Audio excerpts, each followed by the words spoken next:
بسم اللہ الرحمن الرحیم۔ یہ المہند المفند، اس کے بارے میں کچھ باتیں رہ گئی تھی، وہ ہم چاہ رہے ہیں بتا دیں۔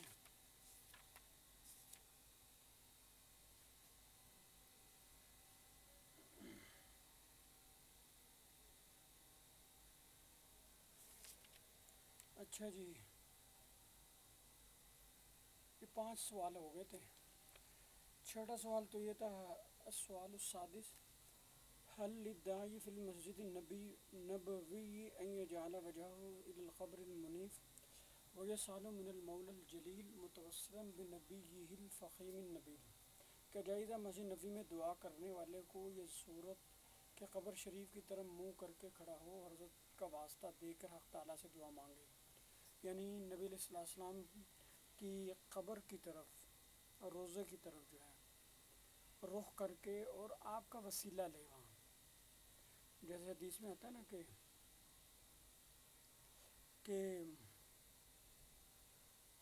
من صلی علیہ عند قبری سمعتہ من صلی علیہ نائیا ابلغتہ، کہ جو بندہ میری قبر پہ کھڑے ہو کر میرے پہ درود و سلام پڑھتا ہے اس کو میں خود سنتا ہوں، اور جو دور سے کوئی پڑھتا ہے تو وہ مجھے پہنچا دیا جاتا ہے، ابلغتہ پہنچا دیتی ہے۔ تو جب نبی علیہ السلام سن رہے ہیں قبر پہ کھڑے ہوئے لوگوں کی باتیں، درود و سلام وہ سن رہے ہیں، اور جو دور سے کوئی پڑھ رہا ہے درود و سلام یا اعمال جو ہیں تو، اور حضور صلی اللہ علیہ وسلم نے یہ بھی فرمایا کہ جب امام مسلم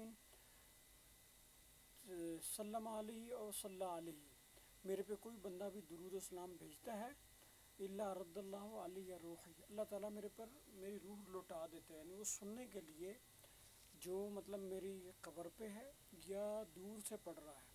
تو وہ جب میرے تک پہنچایا جاتا ہے درود و سلام، یہ حدیث جو ہے نا مشہور ہے، اسے تلقی بالقبول حاصل ہے، تو اور یہ صحیح ہے حدیث محدثین کے نزدیک۔ تو درود السلام تو سمجھیں کہ قید اتفاقی ہے، کہ اتفاقی ہے، ورنہ تو نبی علیہ السلام سے بندہ کیا کچھ کہہ سکتا ہے۔ جیسے ایک اعرابی آیا دیہاتی، وَلَوْ أَنَّهُمْ ظَلَمُوا أَنفُسَهُمْ جَاءُوكَ فَاسْتَغْفَرُوا اللَّهَ وَاسْتَغْفَرَ لَهُمُ الرَّسُولُ لَوَجَدُوا اللَّهَ تَوَّابًا رَحِيمًا۔ وہ آیا تو اللہ نے فرمایا نا کہ وہ لوگ جنہوں نے اپنے ظلم کیا اور نبی پاک کے پاس آئیں اور آپ کو سفارشی بنائیں، آپ سے وہ چاہیں کہ آپ اللہ سے اس کے لیے مغفرت طلب کریں، ٹھیک ہے، اللہ سے بخشش نبی پاک مانگیں کسی گناہ گار کے لیے، تو آپ اس کے لیے ضرور مغفرت کریں، بخشش کی دعا کریں تو ہم قبول کریں گے۔ لَوَجَدُوا اللَّهَ تَوَّابًا رَحِيمًا، اللہ تعالیٰ کو توبہ قبول کرنے والا اور رحم کرنے والا پائیں گے۔ تو حضرت عمر کے دور حکومت اور خلافت میں ایک بندہ آیا اور اس نے قبر شریف پہ آ کر آپ سے دعا کی، استغفار کروایا، اپنی گناہوں کی بخشش کے لیے التجا کی، تو صحابہ کرام موجود تھے، کسی نے ان پر نکیر نہیں کی، کسی نے اس کو منع نہیں کیا۔ تو جس طرح نبی علیہ السلام کی 3 حیثیتیں ہوتی ہیں نا، کہ نبی علیہ السلام نے فرمایا، فرقول، قولی حدیث سے کہتے ہیں، عمل کیا، یہ فعلی حدیث ہے۔ ایک ہے آپ کے سامنے ہوتا رہا اور آپ نے سکوت اختیار کیا، خاموشی کی، منع نہیں کیا، نہ ہاں بھی نہیں کیا، لیکن خاموش رہے، سکوت اختیار کیا، توقف کیا، یہ بھی حدیث ہے، یہ بھی سنت۔ اور صحابہ کرام کا بھی اس طرح ہی عمل فرمانا، کرنا، اور آپ کے سامنے ہوتا اور آپ خاموش رہیں، نکیر نہ کریں، اسے رد نہ کریں، اس پر انکار نہ کریں، اس کو سمجھائیں نہیں، اس کو ڈرائیں دھمکائیں نہیں، اس کو منع نہ کریں، اس کو روکے نہیں، بلکہ خاموشی اختیار کریں، یہ تقریر ہوتی ہے، یہ سنت کی قسم ہے۔ تو جب صحابی ایسے کر رہے ہیں، اور اس کا کوئی اجتہاد سے تعلق نہیں اس بات کا ہے، کوئی کہ نبی علیہ السلام کی یہ آیت کا تعلق نبی علیہ السلام کی زندگی کے ساتھ ہے یا وفات کے ساتھ ہے، اس آیت کا تعلق جو ہے نبی علیہ السلام کی زندگی کے ساتھ بھی ہے، اور وفات کے بعد جو ہے قبر کی زندگی کے ساتھ بھی ہے۔ تو جب قبر کی زندگی کے ساتھ بھی ہے تو، اور یہ صحابی نے کر کے بتا دیا، تو اور ان حدیث سے پتہ چلا، تو وہی انہوں نے کہا کہ، اور دوسرا جو حضرت امام ابو حنیفہ کے نزدیک بھی یہی ہے کہ جب بندہ نبی علیہ السلام کی قبر پہ جائے تو وہ آپ کی بائیں طرف نہ کھڑا ہو، بلکہ وہ آپ یعنی وہ بندہ جو ہے جو قبر میں ہوتا ہے اس کا منہ قبلے کی طرف ہوتا ہے پورا پورا. جیسے ہم چرپائی رکھتے ہیں نا جنازے کی چرپائی، اس کو قبلے کی طرف منہ کر کے. اسی طرح قبر میں وہ ہم اس کو تو اور طریقے سے مطلب وہ کرتے ہیں نا، جیسے قبلے کی طرف ہوتا ہے منہ امام کا، تو اسی طرح اس کو لمبے کو بندے کو لٹا دیں، یعنی امام قبلے کی طرف کھڑا ہے، اس کے پاؤں جو ہے نا اس طرف کر دیں اور قبلے کی طرف جو ہے نا اس کو چہرہ یوں کر دیں، تو یہ پوری رخ ہو گیا قبلے کی طرف. تو اب اس سائڈ پہ آئیں گے جو نبی علیہ السلام کے سامنے پڑے گا، اس سائڈ پہ نہیں آنا بائیں طرف تاکہ نبی علیہ السلام کو مڑ کے دیکھنا پڑے یا یوں ہونا پڑے، بلکہ سامنے تاکہ نبی علیہ السلام جس رخ پہ ہیں. یہ ادب میں شمار کیا ہے امام ابو حنیفہ رحمہ اللہ نے اور دوسرے ائمہ نے اس کو. ابو اللیث نے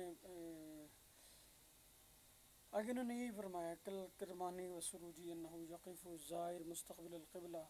قضا رواہ الحسن عن ابی حنیفہ رحمہ اللہ تعالیٰ. وہ قبلہ رخ جو نا وہاں کھڑا ہوگا جہاں نبی علیہ السلام کا چہرہ اور رخ انور ہے، جہاں کی نظر سامنے پڑ رہی ہے، دائیں بائیں نہیں ہونا پڑ رہا، اس کو مستحب قرار دیا گیا ہے. آگے مختلف ائمہ کے انہوں نے قول ذکر کیے. اچھا جی 7واں سوال، ما قولکم فی تکبیر الصلاۃ علی النبی صلی اللہ علیہ وسلم وقراءۃ دلائل الخیرات والاوراد. یہ میں نے بتا دیا تھا کل ہی کہ نبی صلی اللہ علیہ وسلم پر بکثرت درود بھیجنا، دلائل الخیرات اور وہ جو ورد ہے نا ان کے صوفیہ وغیرہ کے، کہ وہ جو دلائل الخیرات ہے ایک کی کیا کہتے ہیں، اس میں مختلف قسم کے دعائیں ہیں، التجائیں ہیں. تو اس کے بارے میں تمہارا کیا خیال ہے؟ انہوں نے کہا اس کے بارے میں تو ہمارے تمام لوگ امداد الحاج امداد اللہ ہو گئے اور دوسرے وہ تو اپنے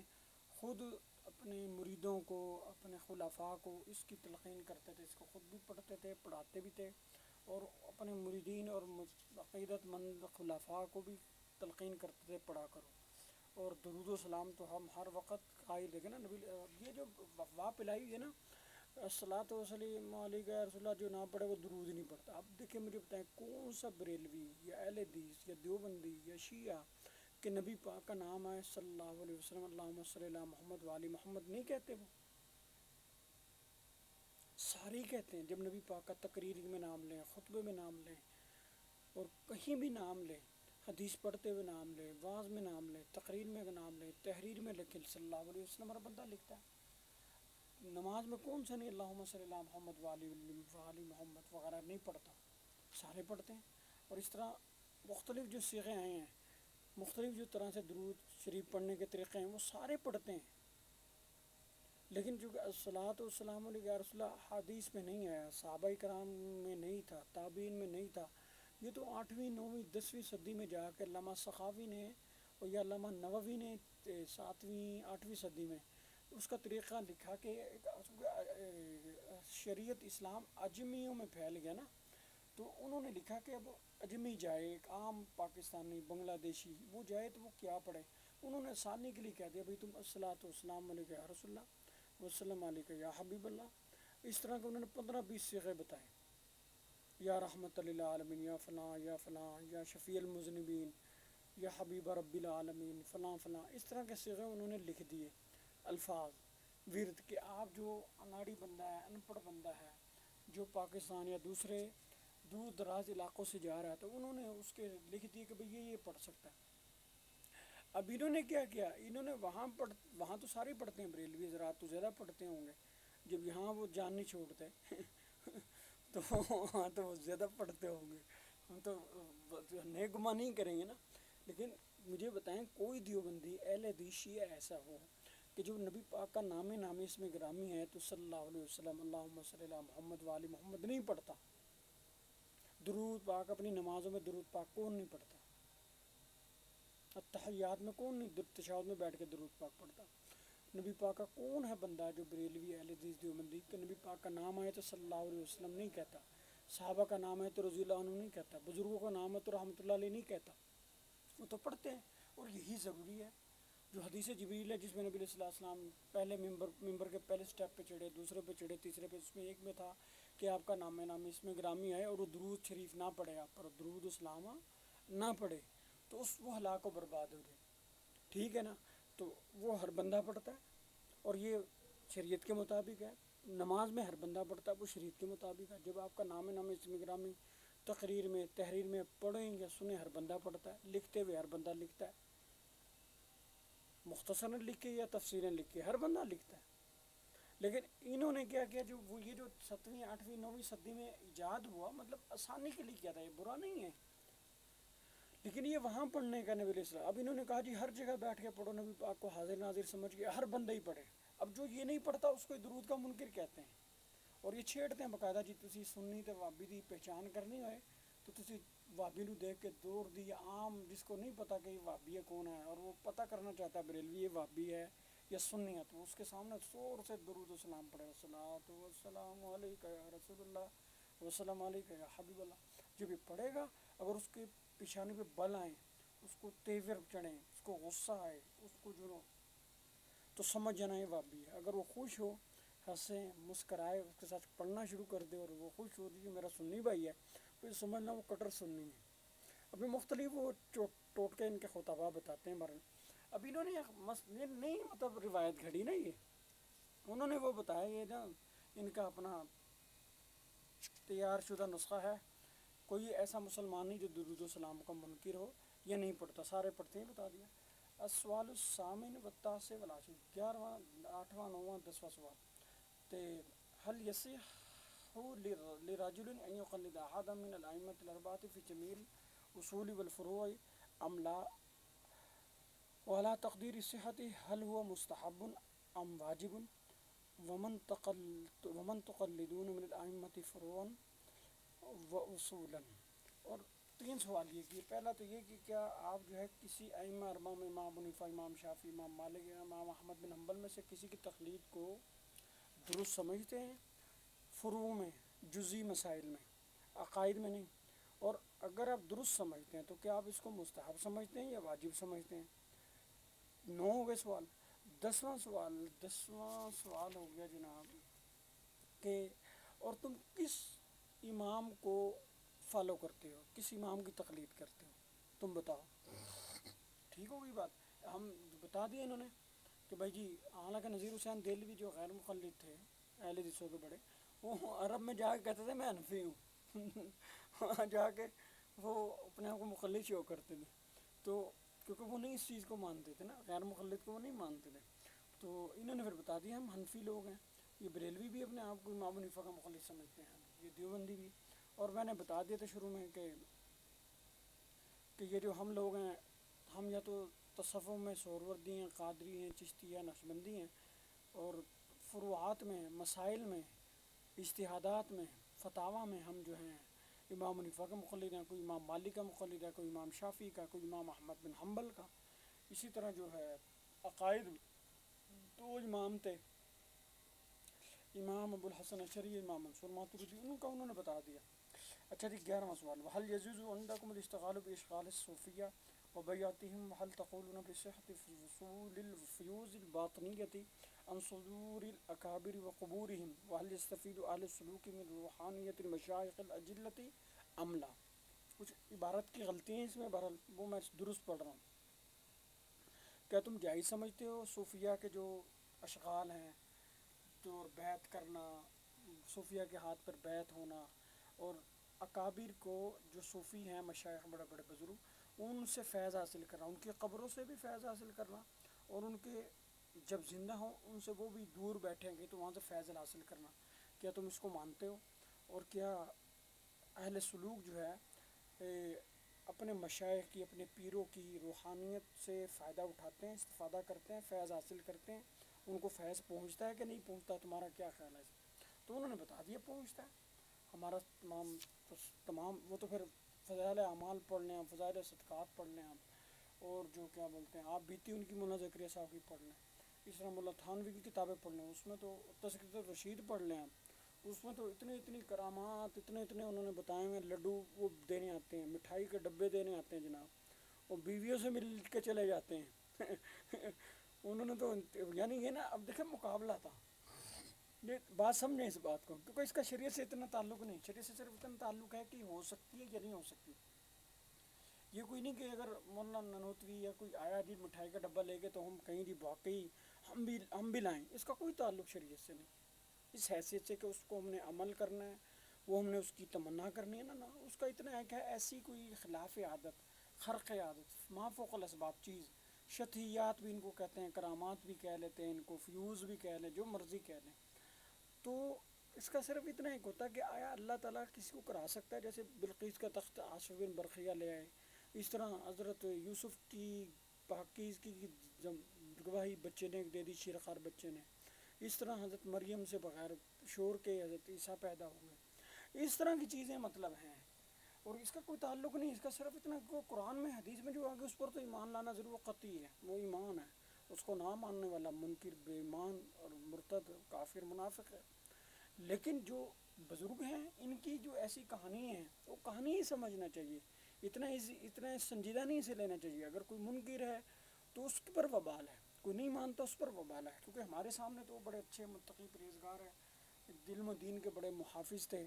مجاہد تھے، بہت زیادہ تقویٰ طہارت والے تھے، بہت پہنچے ہوئے لوگ تھے، اب وہ سچ بولیں گے، جھوٹ وہ نہیں کہہ سکتے، ایسا نہیں وہ فراڈ کر سکتا جی اپنے پاس سے گھڑ لیں، بنا لیں، ان کو بھی پتہ تھا کہ اس کی کیا حیثیت ہے، یہ شطحیات ٹائپ چیزیں ہیں، اس کی شریعت سے کوئی لینا دینا اس لحاظ سے، صرف اتنا ایک ہے کہ آیا ایسا وقوع، ایسی نظائر شریعت میں ہو سکتی ہیں یا نہیں ہو سکتی، اس کا یہ کہ ہو سکتی ہیں، جس کو نہیں سمجھ آ رہی وہ توقف کرے، لیکن اب میں جو بتا رہا ہوں یہ تھا کہ جب دور درا ہو نا فقہ کا، اب ایک امام نے کہا جی میں فلاں امام سے آیا جی اس نے اس آیت سے 1000 مسئلے نکال لیے، اب اس نے مریدین اکٹھے کر کے رات دن لگا کے 10,000 مسئلے نکال دیے، پتہ چلے جی فلاں امام نے تو اتنے مسئلے نکال لے اجتہاد کر کے اس آیت سے، میں نے اس سے بھی زیادہ نکالے، پھر تیسرا آیا اس نے اس سے بھی زیادہ، چوتھا آیا اس نے تو وہ جو امام حنیفہ کا زمانہ تھا نا، پہلی صدی پوری، دوسری صدی یعنی پہلی صدی کا اینڈ اور دوسری صدی پوری، اس میں یہی کام ہوتا رہا، اجتہادات کی بھرمار ہے، آپ مصنف ابن ابی شیبہ پڑھے نا، مسند عبدالرزاق، وہ سارے صحابہ کرام، تابعین، تبع تابعین، ان کے فتاویٰ، ان کے اجتہادات، ان کی وہ کہانی ہیں جو قرآن حدیث سے انہوں نے نکالی، وہ یہ نہیں کہ نعوذ باللہ بدنیت تھے یا بس چونکہ ایک رواج تھا نا، ایک یعنی سیزن تھا، اجتہادات کا سیزن تھا، فتاویٰ کا سیزن تھا، فقہ کا، تو ہر بندے نے ٹکا کے مسائل نکالنے کی کوشش کی، اور وہ کسی کے صحیح بھی نکلے، کسی کے غلط بھی نکلے، کسی کے بہت ہی غلط نکلے، تو پھر وہ ان کے شاگردوں نے، مفتیان نے بڑی، اب امام حنیفہ نے لاکھوں مسائل نکالے تھے، ان میں سے جو آج تک رائج ہیں وہ ہزاروں میں صرف رائج ہو سکے ہیں، لاکھوں میں رائج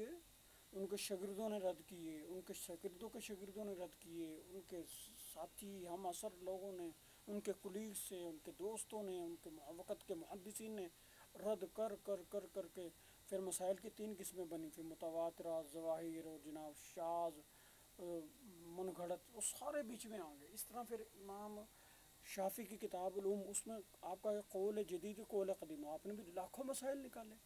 لیکن ہر مسئلے میں آپ کا ایک پرانا قول ہے، ایک جو ہے نیا قول ہے، یعنی ایک پرانا، وہ پھر لوگوں نے جرح کی، تنقید کی، انکار کیا، سمجھایا، دلائل سے رد کیا، تو انہوں نے رجوع کر لیا، امام حنیفہ نے کئی 100 مسائل میں ان کے ساتھیوں کا، لوگوں کا رجوع ہے، امام مالک نے ہزاروں مسئلے ان کے مدونۃ کبریٰ پڑھے، پھر ان کے شاگردوں نے رد کیا، بھائی جی یہ مسئلہ غلط ہے، کہ ابن عبد البر کی پوری الاستذکار اور تمہید پڑھیں، یہ 26 37 جلدوں کی کتابیں ہیں، یہ ایک پوری پوری لائبریری بنتی ہے یہ، اور رد کیے انہوں نے، پھر شاگردوں نے رد کیے، ان کے شاگردوں کے شاگردوں کے شاگردوں نے رد کیے، تو یہ بریلوی یا دیوبندی حدیث کوئی آسمان سے تو نہیں اترے نا، غلطی ہر انسان سے ہو جاتی ہے۔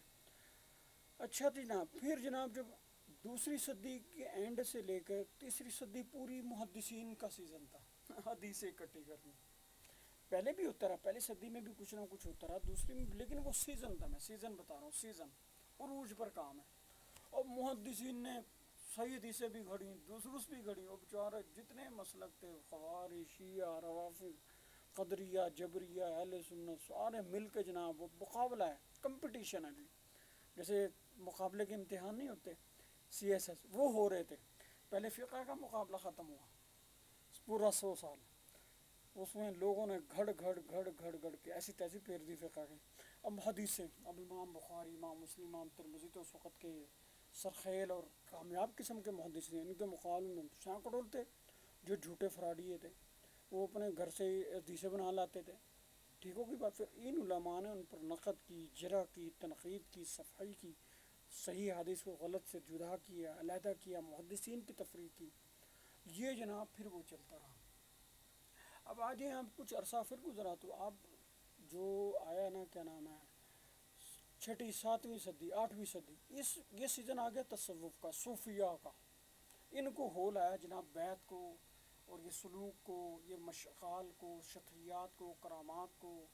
ان شیخ عبدالقادر جیلانی، شہاب الدین سہروردی، علاء الدین نقشبندی اور معین الدین چشتی، ان سلاسل کے پہلے بھی سلسلے تھے، بایزید بستامی اور کیا نام ہے شیخ جنید بغدادی، حسن بصری. یہ سارے صوفی ٹائپ بھی تھے، محدثین بھی تھے، فقی بھی تھے، مجتہد بھی تھے، مفتی بھی تھے، محدث بھی تھے،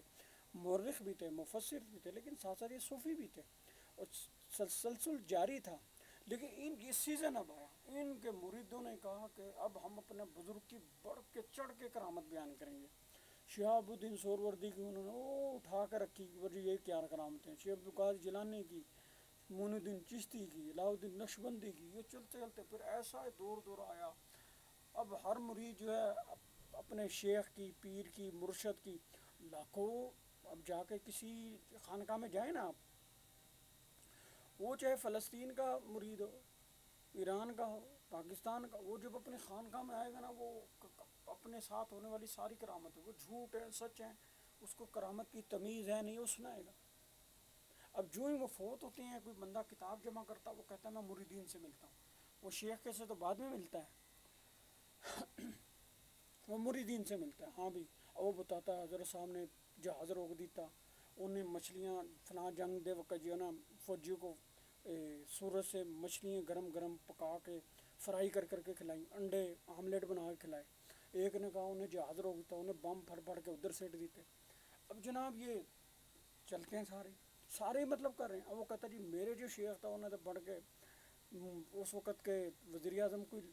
پاگل بنا دیا. کوئی کہتا جی میرے شیخ نے ٹینک اڑا دیتے. جڑے ٹینکوں کے نیچے شہید ہوئے نا فوجی، وہ فوجی نہیں تھے، ہمارے شیخ کی کرامت تھی.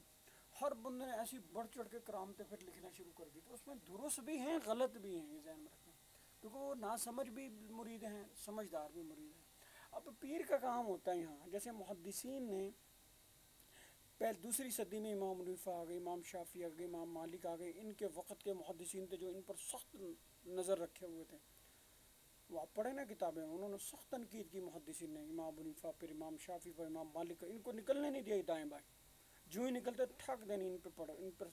حملہ آور ہو جاتے تھے، ان پر اٹیک کرتے تھے، ان سے مناظرے کرتے تھے، مباحثے کرتے، ان کو گھیر لیتے تھے. ہاں بھائی ادھر آؤ، کہاں قرآن میں لکھا ہے اجتہاد، کہاں حدیث میں لکھا. اسی طرح پھر محدثین میں جب یہ ہوا تو امام بخاری، امام مسلم، امام ترمذی، امام ابو داود، امام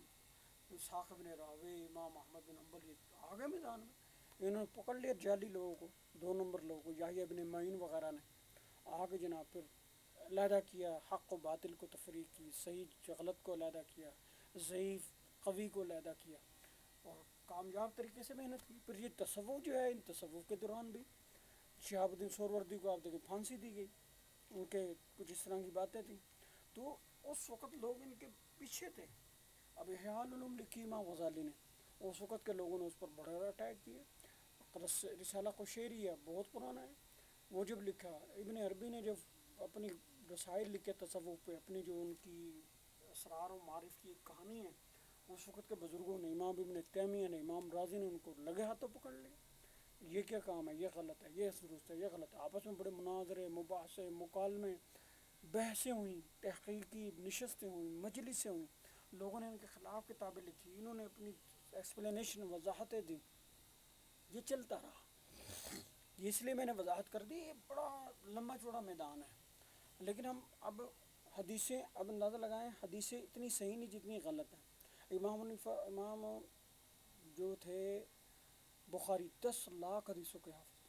اور بخاری میں وہ کہتے ہیں 6 لاکھ حدیثوں سے میں نے 4000 بنتی، غیر مقرر لگاؤ تو مقرر لگاؤ تو 7.5 8 بنے گی. تو یعنی 5 لاکھ اور 96,000 حدیثیں نہیں لکھی ہیں آپ نے. 5 لاکھ 6 لاکھ میں سے صرف 4,000 حدیثیں لکھی. کیا مطلب کہ باقی ساری حدیثیں انہوں نے سمجھا نہیں کہ بس وہ چیز ذکر کروں کہ جو لوگوں کے فائدے کے لیے ہو، مفید ہو، قیامت تک کے لیے لوگوں کے کام آئے۔ اب وہ مجتہد تھے، وہ سمجھتے تھے کیا کام آنی ہے کیا نہیں کام آنی، کس کو ذکر کرنا زیادہ اہم ہے کس کو نہیں، کون سے الفاظ زیادہ مؤثر ہے کون سے نہیں، کن کو ذکر کرنا زیادہ دین کی حفاظت ہے، کون سے الفاظ کو نہ ذکر کرنا زیادہ بہتر ہے، کس راوی سے سند، کس راوی کی کس سند کو ذکر کروں کس کو نہ کروں، وہ ذرا سمجھتے تھے، مجتہد تھے۔ اب ہم ان پہ الزام لا دیں، لو جی 5,96,000 حدیثیں تو وہ کھا گئے، تحریف کر دی، چھپا لی، کتمان علم کر لیا، دین کو چھپا لیا، روایت کو چھپا لیا، محدثین کو چھپا لیا، اور 10 لاکھ، اور کل تو وہ 10 لاکھ حدیثوں کے حافظ تھے، ان کی الادب المفرد جامع صغیر کبیر میں لگائیں تو 15-20 ہزار حدیثیں حد سے حد بنے گی۔ جو یہ جو ہے جو مسند احمد، یہ 30-32 ہزار کا مجموعہ ہے، لیکن یہ 7.5 لاکھ حدیثوں سے لکھی۔ امام داؤد نے 4,000 حدیثیں 5 لاکھ حدیثوں سے لکھی، امام ترمذی نے بھی تقریباً 3-4 لاکھ حدیثوں سے، ابن ماجہ نے بھی اس طرح کیا ہے، سنن الکبریٰ، نسائی وغیرہ نے بھی کبریٰ، اور بہقی صغریٰ، انہوں نے لکھی لاکھوں حدیثوں میں سے صرف چند ہزار، 4، 5، 7، 10 ہزار حدیثوں سے زیادہ نہیں لکھی گئیں۔ اب ان کو کہہ دیں جی کتمان علم کے، بھائی وہ سمجھتے تھے، وہ اگر ساری حدیثیں ذکر کر دیتے تو وہ کتنے لاکھوں کتابیں بن جاتی، لاکھوں جلدیں بن جاتی، ہزاروں جلدیں، پھر کیونکہ راویوں کی بھی جلدیں بنتی، اسماء الرجال کی بھی، پھر لاکھوں راویوں کی، لاکھوں سندوں کی، لاکھوں تصحیحات، لاکھوں تضعیفات کی لکھنی پڑتی۔ انہوں نے امت کے لیے آسانی کی، فائدہ مند طریقہ اپنایا اور امت کے لیے ایک آسان کر دیا۔ اس طرح تصوف پھر جب جمع ہوئی، تصوف میں لوگوں نے اٹیک کیا، اس کی جو شرعی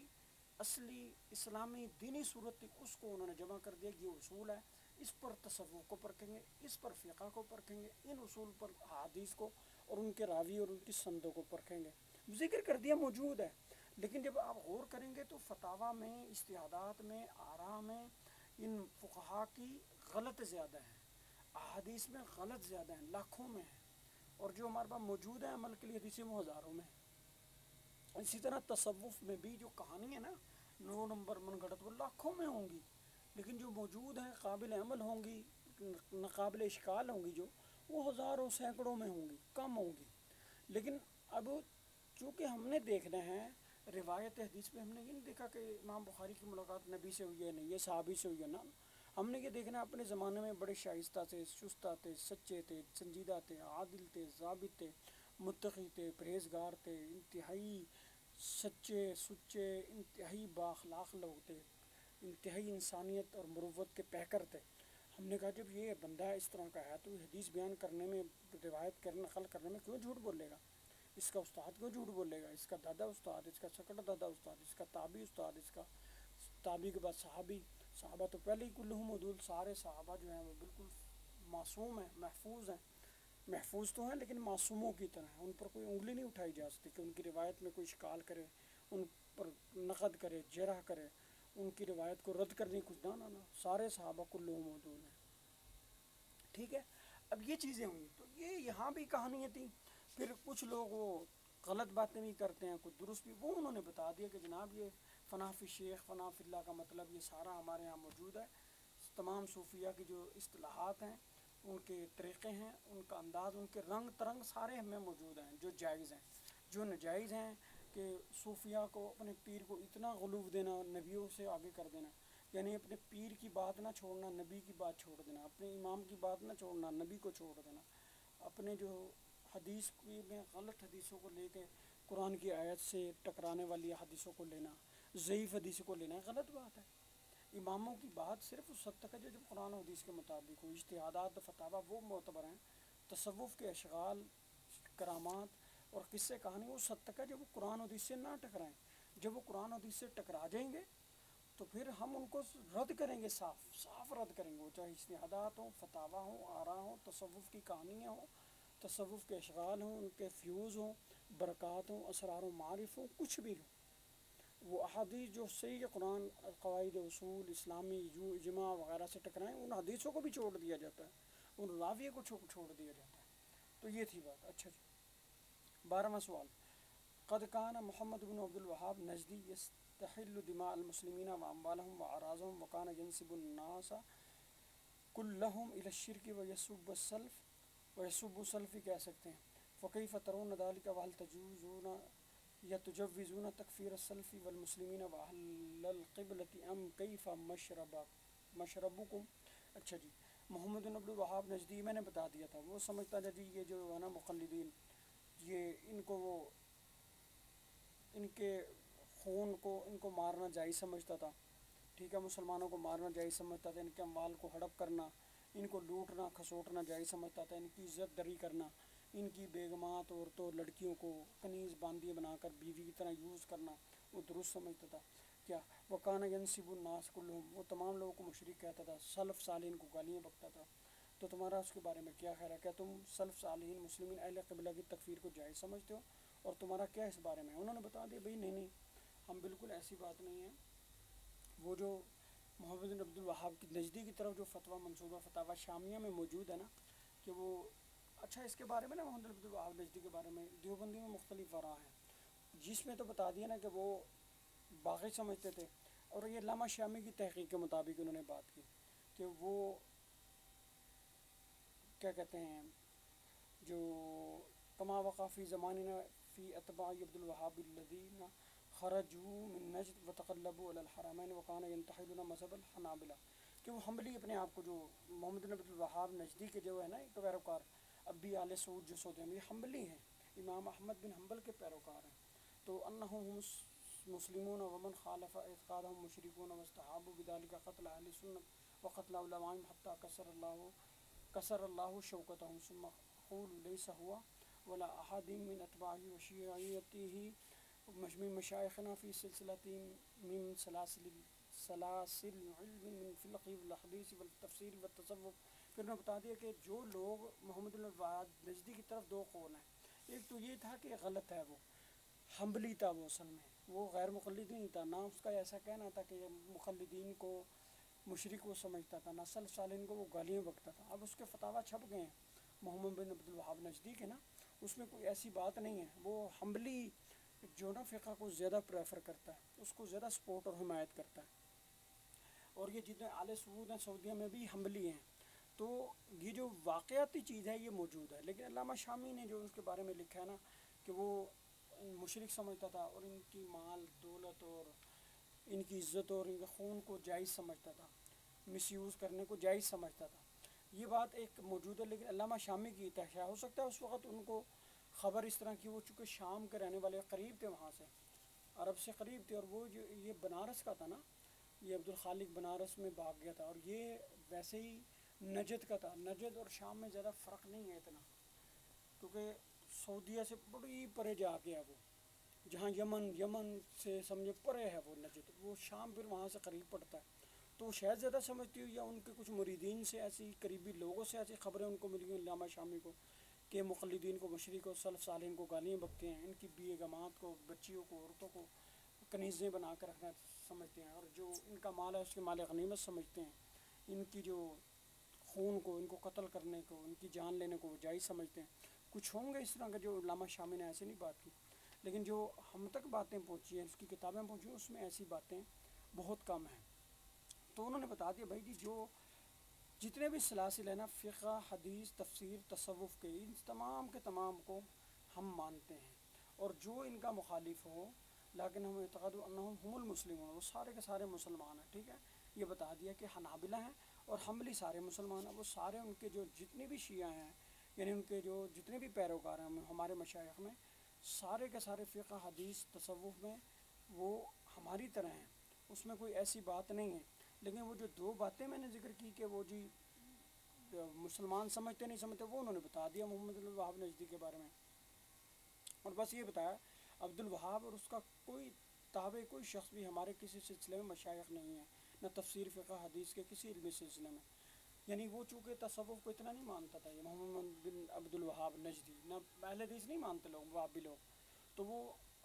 یہ تصوف کو نہیں مانتے، سلاسل، سہروردی، قادری، چشتیوں وغیرہ کو نہیں مانتے. تو وہ انہوں نے بتا دیا بھائی وہ چونکہ وہ نہیں مانتے، اور ہمارا سلسلے میں جو بھی لوگ آتے ہیں وہ نہیں ہیں جو ان کے پیروکار ہوں یا ہم ان کے پیروکار ہوں، ایسا کوئی بھی نہیں. ان کا علیحدہ ایک سلسلہ ہے، ہمارا علیحدہ سلسلہ. ہمارا سلسلہ وہ اہل سنت والا ہے جو پرانا چلا رہا ہے، سہروردیہ، قادریہ، چشتیہ، نقشبندیہ، حنبلیہ، مالکیہ، شافعیہ اور حنفیہ. یا بخاری، مسلم، ترمذی، ابو داؤد، نسائی، ابن ماجہ، بہقی، سنن کبریٰ، نسائی وغیرہ، ہمارا مدار اس پر ہے، ٹھیک ہے۔ اور جو ہے آگے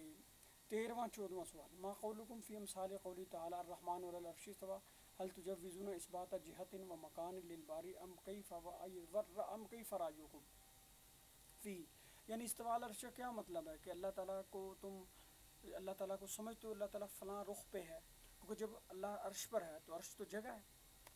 کرسی پہ ہے نا اللہ، عرش ہے، عرش جگہ ہے، تخت، جب تخت ہے تو اس کا مطلب اس کی کوئی نہ کوئی جہت بھی ہوگی، دائیں بائیں اوپر نیچے آگے پیچھے، کچھ رخ تو بن گیا پھر، اور جگہ بھی ہے، تو کیا تم اللہ کے لیے سمجھتے ہو اللہ اس کا قائل ہے؟ لیکن اب اس میں اختلاف ہے پرانا، بعض جو محدثین فقہا جو یہ اشاعرہ ماتریدیہ وہ یہ کہتے ہیں اللہ تعالیٰ جو ہے نا عرش، اور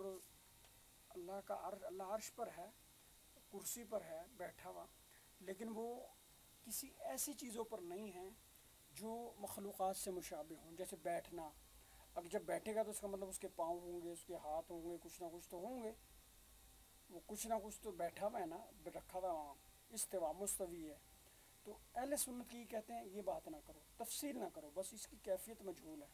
اللہ تعالیٰ مستوی ہے عرش پر، بس اتنی بات کہہ کے چھوڑ دو۔ اللہ تعالیٰ مکان سے بھی پاک ہے، جہت سے بھی پاک ہے، اینگل بھی اللہ کا کوئی نہیں، دائیں بائیں اوپر نیچے کوئی زاویہ نہیں، اور کوئی جگہ نہیں اللہ، کیونکہ اللہ ہر چیز کا، اللہ صمد ہے، اللہ محتاج نہیں کسی چیز کا، ہر چیز اللہ کے محتاج ہے، اللہ کسی چیز کا محتاج نہیں ہے۔ تو وہی انہوں نے بتایا کہ بیچ میں کہ اللہ تعالیٰ ہر متعال منزہ عن صفات المخلوقات وعن سمات النقص والحدوث، اللہ تعالیٰ ہر ایسی چیز سے پاک ہے جو مخلوقات میں ہو، مخلوقات کو اینگل کی ضرورت ہے، رخ کی ضرورت ہے، جہت کی ضرورت ہے، جانب کی ضرورت ہے، دائیں بائیں اوپر نیچے، اللہ تعالیٰ کے لیے سب چیزیں برابر ہیں، اللہ تعالیٰ ہر جگہ ہے۔ تو اللہ تعالیٰ مکان سے بھی محفوظ ہے، مکانیات سے بھی محفوظ ہے، اللہ جہت سے بھی محفوظ ہے، جہاد سے بھی محفوظ ہے، اللہ تمام چیزوں سے پاک ہے، اللہ کو کسی چیز کی ضرورت نہیں، تو اس کی کیفیت میں نہ پڑھو۔ اہل سنت کا پرانا یہی قول ہے محتاط ترین کہ بھائی جی یہ جو جتنی ایسی کیفیت ہیں، اللہ کا ہاتھ ہے، اللہ نے اپنے ہاتھ سے آدم کو بنایا، فلان چیز کو بنایا، تو اس کو بس یہیں چھوڑ دیا جائے کہ اللہ کا ہاتھ کا مراد وضاحت نہ کی جائے، اس کی اندر مزید بال کی کھال نہ نکالی جائے، بس کہہ دیا جائے کہ اس کی جو اصل مراد ہے نا، اس کی حقیقت کنا، اس کی جو اندر ڈیپ گہرائی وہ خدا خود جانتا ہے، ہم تو صرف یہ کہ جو بات ہے یہ اس کو نقل کر رہے ہیں، بس یہاں یہ کہہ دیا جائے اللہ تعالیٰ مخلوقات اور مخلوقات کی تمام علائش اس کے صاف صفات سے اللہ محفوظ اور پاک اور بالکل صاف ہے، اللہ کو کسی چیز کی نہ احتیاج ہے نہ ضرورت ہے، اللہ تعالیٰ ہر چیز سے غیر محتاج ہے، ہر چیز اللہ کی محتاج ہے، اللہ کو جہت کی ضرورت نہیں، مکان کی ضرورت ہے، یہ بتا دیا انہوں نے۔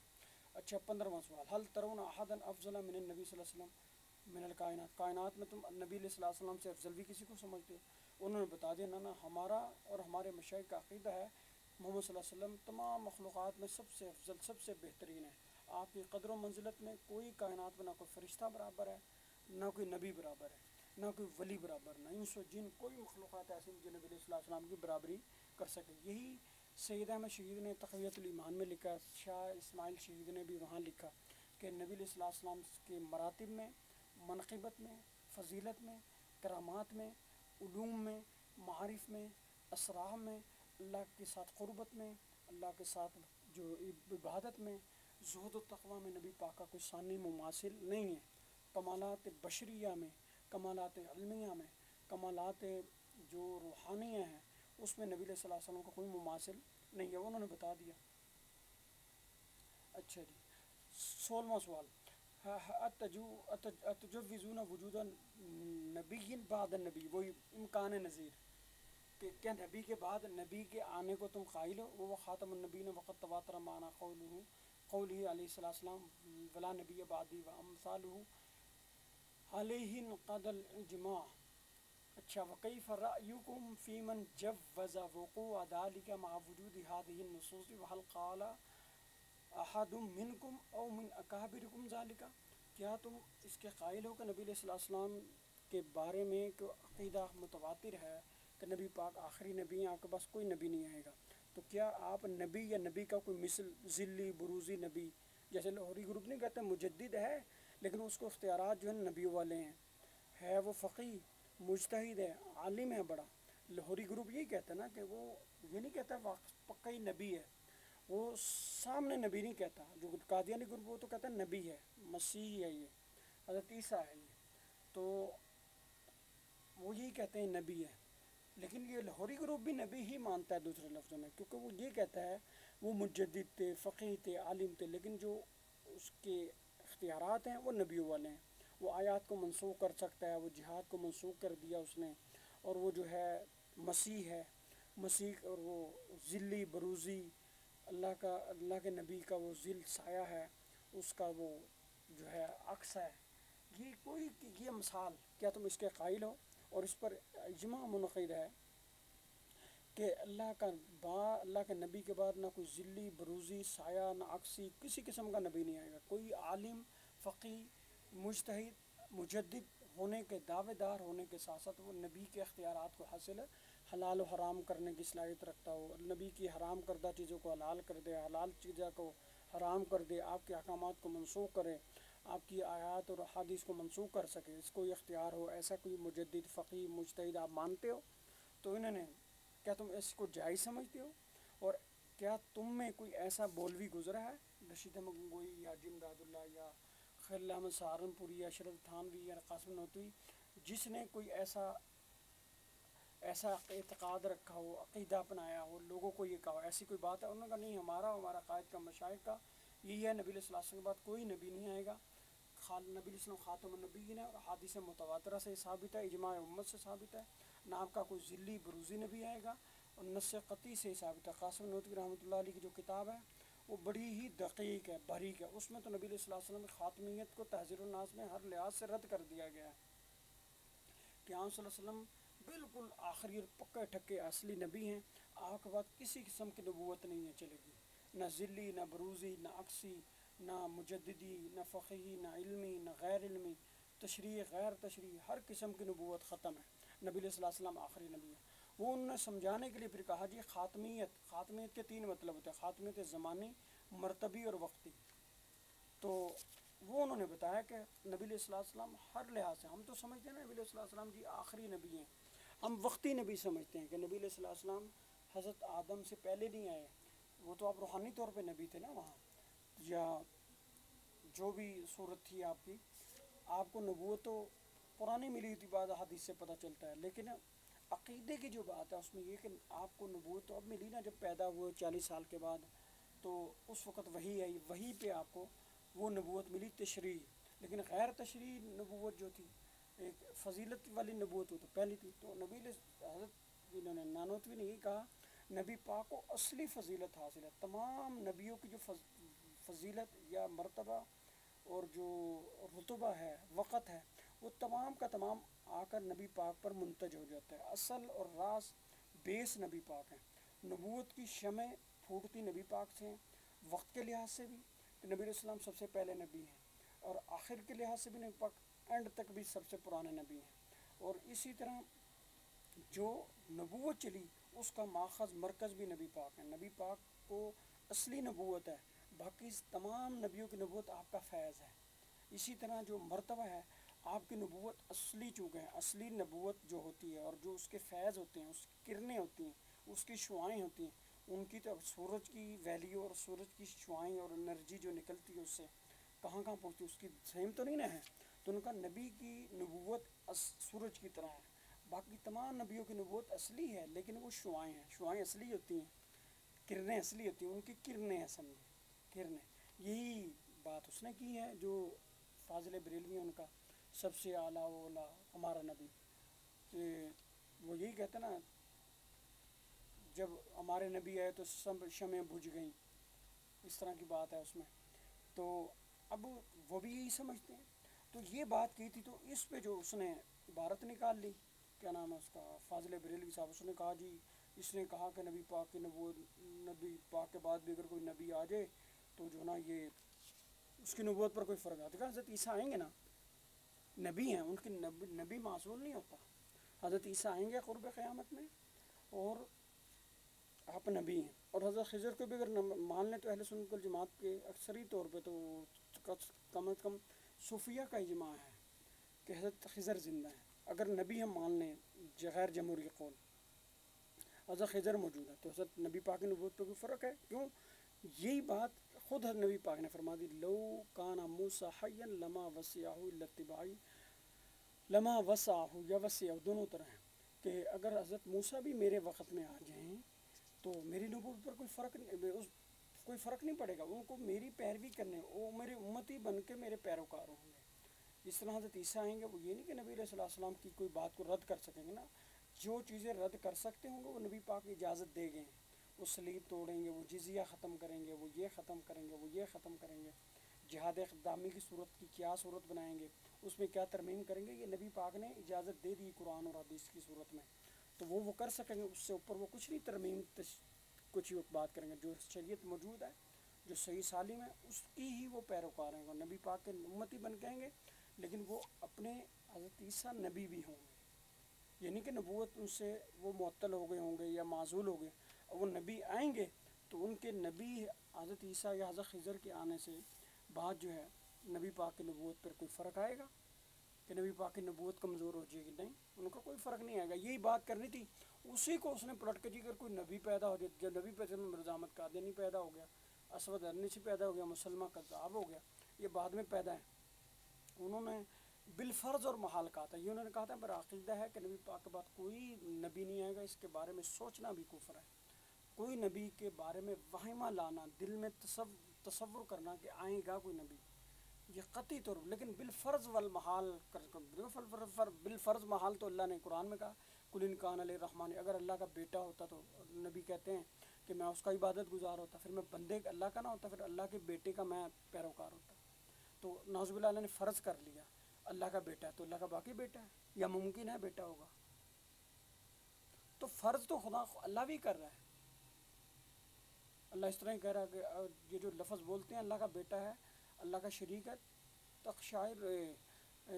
تنشق الارض وتخر الجبال، یہ لفظ ایسا ہے اس سے پہاڑ ریزہ ریزہ ہو جائیں اور زمین پھٹ جائے، تو کیا زمین پھٹ گئی ہے؟ اللہ ایک اس کی سنگت بتا رہا ہے کہ اتنی سنگینی ہے اس میں کہ یہ لفظ اللہ کا شریک کرنا، اللہ کا بیٹا کسی کو ٹھہرانا، حضرت عیسیٰ کو یا حضرت عزیر کو، یہ ایسا لفظ ہے زمین پھٹ جائے، آسمان گر جائے، پہاڑ ریزہ ریزہ ہو جائے، یہ اتنا سخت لفظ بکواس کرتے ہیں۔ اب یہ فرض ہے، ایک تصور اللہ بتا رہا ہے کہ ویسے ہی ہو رہا ہے کہ زمین پھٹ گئی ہے۔ یہ اس طرح کی باتیں فرضی طور پہ محال طور پہ کر دی جاتی ہیں، وہ انہوں نے بالفرض والمحال کہا، اس نے وہ لفظ نہیں لگایا، وہ اپنی طرف سے اضافہ کر کے فتویٰ لینے چلے گئے جناب۔ بارہ تحذیر الناس اور مناظرہ عجیبہ ان کے ایک کتاب ہے موجود، یہ فارسی میں بھی ہے اردو میں بھی ہے، اس کو پڑھنا چاہیے، اس میں ساری تشفی ہو جاتی ہے ہر بندے کی۔ اچھا جی، 17واں سوال، هل تقولون ان النبی علیہ السلام لا يفضل علینا، یہ لا يفضل علینا الا کا فضل الاخ الاکبر علی الاخ الاصغر لا غیر، وهل كتب احد منکم هذا المضمون فی کتاب، کہ تم نے کہیں لکھا ہے کہ تم نبی علیہ السلام کو فضیلت دیتے ہو اپنے پہ، اس طرح جس طرح بڑے بھائی کو چھوٹے بھائی پر فضیلت ہوتی ہے اس طرح، یا تم نے کسی کتاب میں ایسا مضمون لکھا ہے؟ تو انہوں نے کہا نہیں، نہ ہم نے نہ ہمارے اسلام نے کسی نے ایسا مضمون نہیں لکھا۔ وہ ایک حدیث تھی جو تقویۃ الایمان میں نقل کی ہے، سیاستہ میں حدیث آتی، جب حضرت جو تھے عمر رضی اللہ عنہ عمرہ کرنے کی اجازت لینے کے لیے نبی پاک کے پاس گئے نا، تو نبی پاک نے ان کو جاتے ہوئے کہا تھا، یا اخی لا تنسانی فی الدعا، اے میرے چھوٹے بھائی مجھے اپنی دعا میں بھولنا نہیں ہے۔ یہ حضرت نبی پاک نے حضرت عمر کو کہا، جب حضرت عمر کو کہا میرے چھوٹے بھائی، تو یہ مقابلہ ہوتا ہے سینونیمز اور ایک جو انٹونیمز اور سینونیمز، اس کے بارے میں مترادفات اور متضاد ہے، اس میں ایک بات سمجھیں گے دوسرا مترادف سمجھ آئے گا، اس طرح ایک ہوگا تو اس کا اپوننٹ پتہ چل جائے گا کہ اس کا مقابل یہ ہے، اس کی ضد یہ ہے، جیسے آتا ہے نا تو محاورہ عربی کا، تو عرف الاشیاء بازدادیہ، اشیاء کو اگر پہچانا ان کی ضد سے پتہ چلتا ہے، آپ نے کھٹا کھایا تو میٹھے کا آپ کو پہچان ہو جائے گی، میٹھا کھائیں گے تو کھٹے کی ہو جائے گی، تو یہ مقابل ہے۔ جب نبی پاک نے حضرت عمر کیا ہیں، یہ امتی ہیں، ان کو کہا میرے چھوٹے بھائی، تو نبی پاک کو ان کیا لگے؟ بڑے بھائی۔ اب انہوں نے یہی کہا کہ امتی کو چھوٹا بھائی بننا چاہیے اور نبی کو بڑا بھائی اور یہ نہیں کہ وہی حیثیت ہے جو ہماری عام ہوتی ہے، کیا نبی پاک کی حضرت عمر کے مقابلے میں بڑے چھوٹے آپ نے حضرت عمر کو اس نیت سے کہا چھوٹا بھائی؟ اب نبی پاک پر آئے نا، تو اس حدیث کی بتائی جو بندہ اشکال کر رہا ہے وہ نبی پر کر رہا ہے، نبی نے چھوٹا بھائی کہا، حضرت شاہ اسماعیل شہید سیدہ میں شہید نے نہیں کہا، اس نے صرف اتنی بات لکھی ہے کہ ہمیں نبی کے بارے میں بھی نبی پاک نے اپنے آپ کو بڑا بھائی کہا ہے، اور حضرت عمر امتی کو چھوٹا بھائی چاہا، تو ہمیں یہ فضیلت دینی چاہیے۔ لیکن یہ نہیں، آگے وہ لکھتے ہیں کہ نبی علیہ السلام تمام مخلوقات میں، تمام بشر میں، تمام کائنات میں آپ کی فضائل میں، مراتب میں، مکارم میں، اخلاق میں کوئی آپ کا مماثل نہیں ہے، آپ لاسانی۔ اب اس کو جب اس کے ساتھ جوڑا جائے تو پتہ چل جائے گا کہ وہ حدیث کو آپ نے معنی کے لحاظ سے بات کی ہے، لیکن جو عقیدہ ہے وہ انہوں نے بتا دیا کہ نبی پاک کا کائنات میں کوئی ہمسر برابر، کوئی نبی ولی فرشتہ نہیں ہے۔ اب اس کو ہٹا کے یہاں جی یہ بات کی، وہ تو حدیث میں نبی پاک نے خود کی ہے، جب نبی پاک نے کہا اللہ سید ولد آدم یوم القیامہ، میں تمام بنی آدم کا سردار ہوں، تمام کائنات کے نبیوں کا، فرشتوں کا سردار ہوں، اور یہاں کہہ رہے ہیں میرا چھوٹا بھائی، یہ تو نبی پاک نے دوسرا دروازہ کھولا نا۔ اور پھر یہاں تک ہی نہیں، پھر الامن والبلاغ میں 204 حدیث ہے، یہ فاضل بریلوی نے ذکر کی ہے کہ نبی صلی اللہ علیہ وسلم سے صحابہ کرام پوچھے یا رسول اللہ، نبی پاک نے فرمایا کہ مجھے وہ عزیز بہت ہیں مسلمان جنہوں نے مجھے نہیں دیکھا لیکن پھر میرے پہ ایمان لائیں گے، تو صحابہ کرام نے کہا رسول اللہ وہ کون ہے؟ تو آپ نے کہا تم تو میرے صحابی ہو، وہ میرے بھائی ہیں، وہاں چھوٹا بھائی بڑا بھائی بھی نہیں قرار دیا کہ، اور خود کہا کہ میری خواہش ہے کہ میں ان اپنے بھائیوں کو دیکھوں، اپنے بھائیوں کو، اس روایت کو اور یا خوی لا تنسانا فی دعائی کو ذکر کرنے کے بعد انہوں نے کہا نبی پاک نے ہمیں امتیوں کو اپنا بھائی قرار دیا ہے، اور آگے اپنا عقیدہ بھی مختلف 3-4 جگہوں پہ لکھا ہے کہ نبی پاک کا فضیلت میں نبی پاک نے بھی ایک جگہ یہ کہا انا سید ولد آدم یوم القیامہ ولا فخر، میں تمام کائنات، تمام نبیوں ولیوں، تمام مخلوقات کا سردار ہوں، تمام کائنات کا، میں باعث مخلوق ہوں، میں باعث تخلیق کائنات ہوں، ٹھیک ہے، لولاک لما خلقت الافلاق لولاک لما خلقت الجنۃ والنار، ویسے تو ضعیف حدیث ہے لیکن حسن درجے کی، کیونکہ اس کے تعدد طرق بہت زیادہ ہیں، بہت زیادہ متعدد ہیں طرق، تو ضعیف حدیث آپ کو پتہ ہے ذرا حسن ہو جاتی ہے، اچھی ہو جاتی ہے۔ تو اب نبی پاک نے خود ہی ایک جگہ فرمایا میں تمام کائنات سے افضل ہوں، ایک جگہ خود ہی فرما دیا کہ میرے چھوٹے بھائی عمر، اور یہ فرما دیا کہ نام ہے اس کو تمام، یہ میں بڑی میں اس لیے شارٹ کر رہا ہوں، یہ میں نے گھنٹوں کے ولاگ پہلے کر چکا ہوں، لیکن چونکہ میں نے المہند المفند پہ تفصیلی چاہ رہا تھا کہ نظر گزر جائے تو وہ میں کر رہا ہوں۔ تو آپ نے خود ایک جگہ فرما دیا آپ میرے چھوٹے بھائی، اور یہ کہہ دے جنہوں نے مجھے نہیں دیکھا، تم تو میرے صحابی ہو جنہوں نے مجھے دیکھ کر ایمان لائے ہو، لیکن وہ لوگ جو مجھے نہیں دیکھ سکے میرا تو بڑا دل کرتا ہے ان کو دیکھوں، وہ میرے بھائی ہیں، وہاں چھوٹا بھی نہیں کہا، وہاں بھائی کہا۔ اب ان کی یہ جی تکلیف نبی پاک کو اپنے باپ کی جگہ، جب بھائی باپ لاکھوں کروڑوں اربوں کائنات کے تمام باپ نبی پاک کی جتی پہ قربان، اور بتاؤ وہ بھی فضیلت نہیں ہے کیا؟ یہ بھی توہین ہو جائے گی پھر تو، اس میں تشریح نہ کریں، اپنا لوچ نہ تلو، وہی بات رکھو جہاں نبی پاک نے علیحدہ فرمایا نا سید ولد، میں تمام کائنات سے افضل ہوں، اور یہاں ایک بتا دیا فضیلت کہ میرے تم بھائی ہو، چھوٹا بھائی ہے عمر، یہ اس کو یہیں تک رکھو، لمبی چوڑی کہانی نہ ڈالو، اور اس نے نہیں ڈالی سیدھا، وہاں پڑھے نا بڑا جامع معنی الفاظ ہیں، انہوں نے کہا نبی پاک نے حضرت عمر کو چھوٹا بھائی کہا تو ہمیں نبی پاک کو بڑے بھائی سمجھنا چاہیے، اور نبی پاک نے ہی کہا، اور اگر یہ کفر ہے، یہ شرک ہے، یہ توہین ہے، تو علامہ نور اللہ میں حدیث کا ترجمہ کیوں فاضل بریلوی نے کیا؟ پڑھیں، وہ 204 ہے میرے خیال سے، 202 یا 204 حدیث ہے وہ، اس میں موجود ہے، وہ اس حدیث کا ترجمہ انہوں نے بھی کیا ہے۔ اب ان کو کافر کہنا ہے، وہاں تو چھوٹے بڑے بھائی کی تقسیم نے ان کا، جنہوں نے مجھے دیکھ کر ہی مان لائے تم تو صحابی ہو، جنہوں نے مجھے دیکھ کر ہی مان نہیں لائے وہ میرے بھائی ہیں، یہ فاضل بریلوی ہیں، ہم ان کو کہیں کافر ہے، وہ یہی کہیں گے بھائی میں تو حدیث کا ترجمہ کیا، عقیدہ تو میرا وہی ہے جو دوسری کتابوں میں، اس طرح ہی انہوں نے اس حدیث پر فائدہ تشریح لکھ کر اور اپنا عقیدہ دوسری جگہ بتا دیا، جیسے نبی پاک نے اپنا بارے میں مجموعی عقیدے کی فضیلت بتا دی، میں تمام کائنات سے افضل ہوں، اور یہاں حضرت عمر کو کہہ دیا تم میرے بھائی ہو چھوٹے، اور وہاں کہہ دیا کہ جنہوں نے مجھے دیکھ کر اسلام نہیں لائے، میں اندیکھ کے اسلام لائے وہ میرے بھائی ہیں۔ اچھا جی، اب آ جائیے 18واں سوال۔ 18واں سوال یہ، حل تقولون ان علم النبی صلی اللہ علیہ وسلم مختصر علی الاحکام الشرعیہ، کہ تم یہ سمجھتے ہو نبی علیہ الصلوۃ والسلام کا علم صرف احکام شرعیہ تک موقوف ہے، ام اوتی علوما متعلقا بالذات والصفات والافعال للباری عز اسمہ والاسرار الخفیۃ والحکم الالہیۃ وغیر ذالک مما لم یصل الی سرادقات عملہ احد من الخلائق کائنا من کانا. کیا تم یہ سمجھتے ہو کہ نبی علیہ السلام کو اللہ کی ذات و صفات، اسرار و معارف وہ نہیں دیے گئے؟ تمام علوم جو فنون ہیں وہ آپ کو نہیں دیے گئے، علوم الہیہ، اسرار معارف نہیں دیے گئے، حکمتیں نہیں دی گئیں، صرف شریعت کے جو احکامات دیے گئے بس وہی آپ کو پتہ، باقی کچھ نہیں پتہ. انہوں نے کہا نا ہمارے نزدیک جو ہے نبی علیہ السلام تمام کائنات میں اللہ کی تعالیٰ ذات و صفات، شریعت کے احکامات، ماضی کی اور گزشتہ کی، آئندہ کی،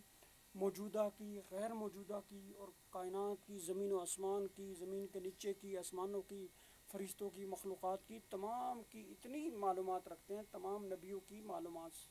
آپ کے مقابلے میں بہت کم ہیں.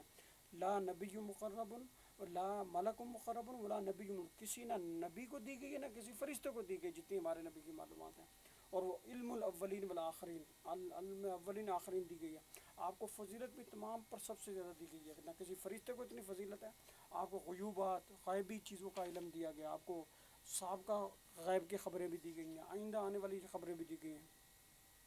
اور ایسی ایسی معلومات دی گئی ہیں کہ جو کسی کو بھی نہیں دی گئی. لیکن کچھ ایسی چیزیں ہیں کہ اب یہ کہنا تمام دے دی گئی ہیں. تو پھر انہوں نے وہ آیت نقل کی. جب حدود گیا اس نے دیکھا بلقیس کے سبا کے لوگ جو نا وہ ایک سورج کی پوجا کریں، تو اس نے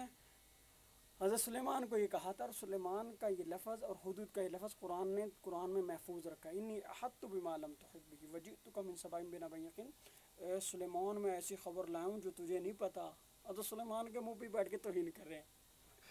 تو یعنی یہ مولانا تھانوی نے کہا ہے کہ کچھ ایسی خبریں ہوتی ہیں کہ وہ جانوروں کو، پاگلوں کو پتہ ہوتی ہیں، نبی کو نہیں پتہ ہوتی. یہ اب حدود وہاں پھر رہا تھا، اسے پتہ چل گیا کہ قوم سبا ہے سورج کی پوجا کری. اب یہ جانور ہے نا، حدود ایک پرندہ ہے نا، جانور ہے. اب اس کو دیکھیں وہ خبر پتہ ہے جو نبی کو، اب ہم اس کو حدود کو نبی قرار دینا شروع کر دیں، نور کہنا شروع کر دیں کہ اس کو ایسی خبر پتہ جو نبی کو نہیں پتہ. اس نے یہ خود ہی کہا انی احاطہ بما لم تحط، مجھے ایسی خبر کا احاطہ میں کر کے لاؤں جو تجھے نہیں پتہ. وجئتک، اور میں لاؤں من سبأ، قوم سبا سے، بنبأ، یہ پکی یقینی خبر لایا ہوں. کیونکہ نبی کی بھی خبر یقینی ہوتی ہے، نبی کی وحی بھی خبر یقینی ہوتی ہے. تو اس نے کہا میں پکی خبر لایا ہوں، حدود پرندہ. اور وہ کہتا تمہیں نہیں پتہ. پھر حضرت سلیمان نے اس کا امتحان کیا، کہا کہ اگر تو نے وہ جھوٹ بولا تو تجھے میں ذبح کر دوں گا. پھر وہ پورا واقعہ ہے، انظر صدقت ام کنت من الکاذبین، میں چیک کروں گا، check and balance, cross check کروں گا کہ تو نے جھوٹ بولا سچ بولا. پھر اگر جھوٹ بولا تو تجھے میں ذبح کر دوں گا. حدود کو کہا. تو پھر وہ جو پتہ کیا تو پکی تھی خبر. پھر اس کے ذریعے لیٹر بھیجا تھا بلاوے کا، اسلام کی دعوت کا. ٹھیک ہے، یہ نقل. انہوں نے کہا بھائی ایسی باتیں، دیکھو نا پاگل ہے. اب پاگل کیا سوچ رہا ہے کہ یہ نبی کو پتہ ہے؟ ہاں اللہ بتا دے تو کوئی خیر ہے کسی کا. اب تمام کائنات میں اربوں کروڑوں پاگل ہیں، وہ کیا کھانے کا سوچ رہے ہیں، کیا پینے کا سوچ رہے ہیں، کیا نہیں سوچ رہے. کوئی ڈاکٹر بھی نہیں، کوئی سائنس بھی نہیں پہنچ سکتی وہاں تو. اور کوئی پاگل بھی نہیں، کیونکہ پاگل بتائے گا اس کا کیا اعتبار. اب نارمل بندے کا کوئی اعتبار نہیں. تو وہی مولانا تھانوی نے کہا کہ پاگلوں کی ذاتی باتیں ایسی ہیں جو نبی کو نہیں پتہ، جو پاگلوں تک خاص ہیں. جانوروں کی ایسی باتیں جو ان تک، چیونٹی کیا سوچ رہی ہے، کیا نہیں سوچ رہی، کھانے کے لیے کیا پلان کری، کیا نبی کو پتہ ہے اس کا؟ نبی کی شریعت کا اس کا تعلق ہے؟ اسرار و معارف سے اس کا کیا لنک ہے؟ اللہ کی ذات و صفات سے اس کا کیا لنک ہے بتائیں؟ اتنا ہی ہے نا کہ اللہ نے اتنی چھوٹی سی مخلوق پیدا کی تھی. آگے جو اس کی اتنی تفصیلات ہیں، وہ کیا سوچ رہی ہے، اپنے آپ کو کیسے بچاتی ہے، کیسے نہیں بچاتی ہے، نبی پاک کو پتہ ہے؟ کسی نبی کو. ہاں کسی جانور کے بارے میں کوئی ایک آدھ بات پتہ چل رہی ہے، اس کا مطلب تمام باتیں پتہ چل گئیں. انہوں نے یہی کہا کہ جیسے نبی پاک کا علوم خاص ہیں کہ اسرار معارف نبی پاک سے زیادہ اللہ کے بارے میں، وحی کے بارے میں، آسمانوں کے بارے میں، زمینوں کے بارے میں، جنت کے بارے میں، دوزخ کے بارے میں، سابقہ انبیاء کی شریعتوں کے بارے میں، آئندہ آنے والے لوگوں کے بارے میں، احوال کے بارے میں پاک کو تمام سے زیادہ علم دیا گیا ہے. لیکن سارا نہیں دے دیا گیا کہ اب میں کہوں جی میری صبح شام کی ساری نشست و برخاست، کھانا پینا، سوچنا جاگنا بتاؤ. یہ علیم بذات صدور صرف اللہ کے پاس ہے. کائنات کی چھٹی ساتویں زمین کے نیچے کیا جانور ہے، کتنے جانور ہیں، کیا سوچ رہے ہیں، کیا نہیں، اب وہ ہر جانور کا اپنا علم ہے. اب دیکھیں نا، میری 1000 بندے سن رہے ہیں بات، میں سب کو نہیں جانتا ان کے دل میں، ہر ان کو کوئی نہ کوئی علم ہے. کچھ مجھے پتہ ہے، کچھ مجھے نہیں پتہ. محاورے سے، عام رہن سہن سے بود و باش سے پتہ ہے، کچھ نہیں پتہ، تو ہم کیا کریں گے؟ کہیں گے لو جی یہ تو ہم کافر ہو گئے، ہم نے نبی پاک کو کہہ دیا جس کو علم نہیں۔ تو یہی بات ہے کہ کچھ علم ایسے ہوتے ہیں جو جانوروں کے پاس ہوتے ہیں، وہ دوسروں کے پاس نہیں ہوتے۔ مکڑی کے پاس بڑے علم ہے، چونٹی کے پاس، کبوتر کے پاس، شیر کے پاس، چیتے کے پاس، خنزیر کے پاس، کتے کے پاس، بلے کے پاس، پاگلوں کے پاس، بچوں کے پاس کچھ ہوتے ہیں۔ اب وہ سو رہا ہے، جاگ رہا ہے، وہ رو رہا ہے، کیوں رو رہا ہے؟ اب نبی کو پتہ کیوں رو رہا ہے؟ اب اس سے کیا تکلیف ہے؟ وہ ڈاکٹر ہی بتائے گا نا، جو میڈیکل ڈاکٹر ہوگا، کہ وہ بھی چیک کر کے بتائے گا، معلومات کر کے بتائے گا، وہ پکا نہیں بتائے گا۔ اصل تو وہ بچہ جس سے کرا رہا ہے اب تکلیف سے، دماغ اس کے تکلیف ہے، پینڈس کی تکلیف ہے، اس کی پخانے کی معدے میں تکلیف ہے، یہ تو وہ جانتا، اور نبی کا یہ کام نہیں ہے، انہوں نے بتایا۔ تو یہ علامہ بزاوی نے ایک اشکال کیا تھا، حکماء نے یہ بات کی تھی، فلاسفہ نے، نبی کو تمام چیزوں کا علم ہونا ضروری ہے، تمام کائنات کا، مخلوقات کا، ورنہ نبی کس بات؟ تو انہوں نے کہا بھائی بات ہے کہ ایسے کام نہ کرو، نبی کو رکھو اللہ تک، آسمان و زمینوں پر، شریعتوں تک، تمام کائنات کے تمام فرشتوں سے، تمام انبیاء سے افضل ہیں، تمام انبیاء کے علوم ان کو حاصل ہیں بہت زیادہ، اور ہر نبی کے ساتھ اپنا خاص علم بھی ہے جو اس کا اپنا ذاتی تھا، وہ کسی دوسرے نبی کو نہیں پتہ، جو غیر شرعی ہے، مطلب شریعت سے جس کا وحی سے تعلق نہیں، وہ ہیں ہر بندے کے ہوتے ہیں کچھ نہ کچھ ایسی معلومات جو علیم بذات صدور تو جانتا، دل کے بھیدوں کے جاننے والا، وہ کوئی دوسرا انسان نہیں جانتا، ہر نبی کی ہیں۔ تو انہوں نے کہا کہ اگر ہر انسان کو ایسا علم ہو جو دوسروں کو نہ ہو، اگر یہ مان لیں کہ وہ نبوت کی دلیل ہے، نبی کا علم ایسا ہے، شریعت کا ظاہر ہے، اس جو دوسرے کو نہیں، ہر نبی کو اپنی شریعت کا اتنا علم ہوتا ہے جو دوسرے کو، نبی پاک کو تمام نبیوں کے سارے علوم نہیں دیے گئے، سارے نبیوں سے زیادہ علوم دیے گئے ہیں، تمام نبیوں کی حالات، واقعات، اندرونے بیرونے، وہ سارے معلومات نہیں، ہاں ان سے زیادہ علم دیا گیا، یہ کہنے کا مقصد ہے، تمام ان کی معلومات، یہی انہوں نے بتایا۔ انہوں نے کہا اگر یہ کہا جائے تمام معلومات ہونی چاہیے، اور جس کو ہوگی تو ایسی معلومات جو دوسرے کو نہ ہو تو وہ نبوت کی دلیل، تو پھر تو یہ پاگل بھی نبی ہونا چاہیے، کہ پاگل کی جو معلومات ہے وہ نبی کو نہیں پتہ، جانوروں کی معلومات نبی کو نہیں، وہ صرف جانوروں کو ہی پتہ ہے، بچے کی معلومات بچے کو نہیں پتہ۔ اب یہ بات تھی، اس کو یہ رنگیلا، دنیا میں رنگیلے بڑے پھرتے ہیں، اس کو رنگ ڈھنگ دے کے پھیلاتے ہیں، بدنام کرتے ہیں، اتنی سی بات ہے۔ اچھا جی، 19واں سوال، اترون ان ابلیس اللعین عالم من سید الکائنات علیہ السلام اوسع علما منہ مطلقا وقد کتبتم ذلك فی تصنیف ما تحکمون علی من اعتقد ذلك، کیا تم نے کہا کہ شیطان لعین کا علم سید کائنات صلی اللہ علیہ وسلم سے زیادہ ہے، اس کا علم زیادہ وسیع ہے؟ تو وہ تو براہین قاطعہ میں جواب ہے، اور انوار ساطعہ لکھی تھی عبدالسمیع رامپوری نے، عبدالسمیع رامپور نے انوار ساطعہ لکھی تھی، اس میں لکھا تھا، اس نے نبی پاک کی دلیل دی تھی کہ نبی پاک کے پاس علم غیب ہے، اس کی دلیل اس نے شیطان سے، اس خبیث نے دی تھی، کہ نبی علیہ السلام کو تو علم تم کہہ رہے ہو نہیں ہے، شیطان کو تو وہ تمام نبیوں کا علم ہوتا ہے، تمام نبیوں کے امتیوں کا علم ہوتا ہے، پھر ہی تو وہ غلطنا یہ شریعت ہے، اس کے خلاف شیطانی بنانا ہے، یہ نیکی ہے، یہ بدی ہے، تو اس کو اس کا مطلب علم بھی ہوتا ہے نبیوں کا، تو جب شیطان کو علم ہے تو نبی کو علم کیوں نہیں؟ تو اس پہ صرف سوال کیا مولانا خلیل احمد صارفونی یا رشید احمد گنگوہی نے، کہ بھائی بات یہ کہ حدیث میں بتا دیا نا نبی پاک نے کہ شیطان جو ہے تمام امتوں کو اس کے نبیوں کی تعلیمات سے ادھر ادھر کرتا ہے، گمراہ کرتا ہے، پھیرتا ہے، قرآن میں ہے نا لغوی انا مجمع، تمام کو میں گمراہ کروں گا، تیرے تمام مخلوقات کو، تو اس کا مطلب دلالت النص کے طور پہ پتہ چلا کہ اس کے پاس علم ہے سب کا،